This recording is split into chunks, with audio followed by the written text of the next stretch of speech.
Još jedna faza procesa komasacije u Donjem Vidovu počela je da se realizuje. Preduzeće Rakić je dobilo na tenderu koji je raspisan još pre mesec dana. Znači, radovi su krenuli danas, evo lepo vreme je.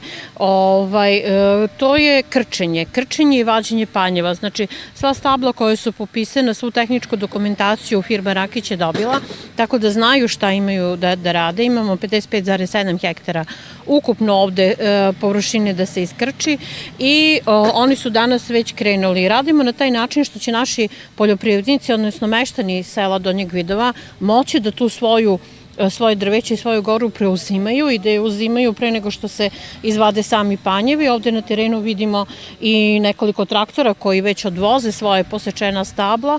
Ujedno molimo meštane da, ako žele da im to stablo bude dobro čuvano, jer ovde možda ima i tehničke građe, sami seku stablo i odnesu pre nego što velike mašine dođu i na neki način ih oštete, polome ili bilo kako i na bilo koji način ih izvade i eliminišu sa tog terena.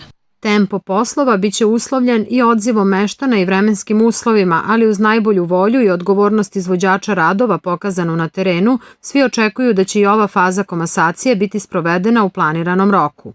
Tempo radova zavisi pre svega od angažovanosti samog izvođača, od broja mašina koje dođu na teren. Za sad danas imamo dve slabije mašine koje su na terenu, neće moći da izvuku neke velike panjeve koje su se ovde postavili ispred nas.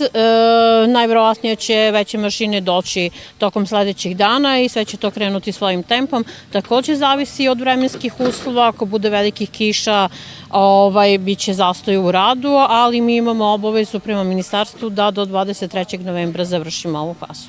Svakodnevno će na terenu sa izvođačima biti i meštani koji su izabrani da prate taj proces. Mi smo za ovaj proces koji je sad u fazi, znači za proces krčenja, formirali radnu grupu od meštana iz Donjeg Vidova koji će lakše pratiti komasaciju i imati načine i mogućnosti, pošto poznaju teren, da prate izvođača kako radi, da prosto ukazuju na rad koji treba da bude i prevashodno da bi obaveštavali meštane, jer otprilike znaju gde je čija njiva i da ih obaveštavaju na vreme da dođu da pre mašina mogu da poseku svoje stabla, oni će biti svakodnevno na terenu.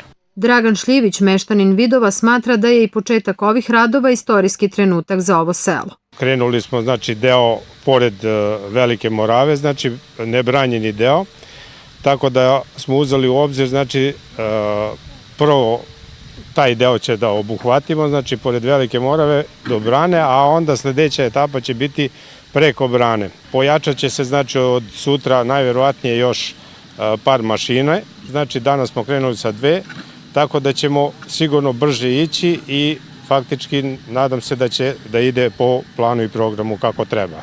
Šljivić dodaje da će osim olakšanog rada u poljima koja budu uređena u komasacionom postupku, završetkom tog procesa u Vidovu svi imati bolje uslove u poljoprivredi, veću uštedu u energentima i veću efikasnost posla od koga se brojne porodice u tom selu izdržavaju.